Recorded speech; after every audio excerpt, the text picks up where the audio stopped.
Biz 16 sentyabr günü ertеңмен saat 6-6:30'da елдер дүрбөлөңгө түшүп калды да.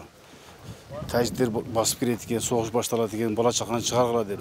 Кудайга шүгүр эптеп чыгардык бала чаканы. Балда жаш балдар бар, 96 келген аксакал атам бар, кулагы укпайт, көзү көрбөйт. Айтсам көнбөйт, эптеп алып чыгып машинага салып Кудайга шүгүр успет кылып чыгарып жибердим.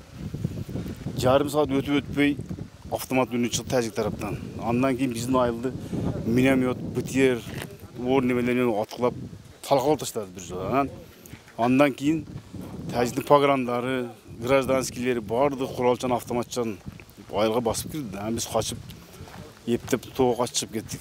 Кудай сактап, жаңы заман калып чыгып кетти тоого. Мен тоого чыгып кете албай айыл тиктеп отурдук да.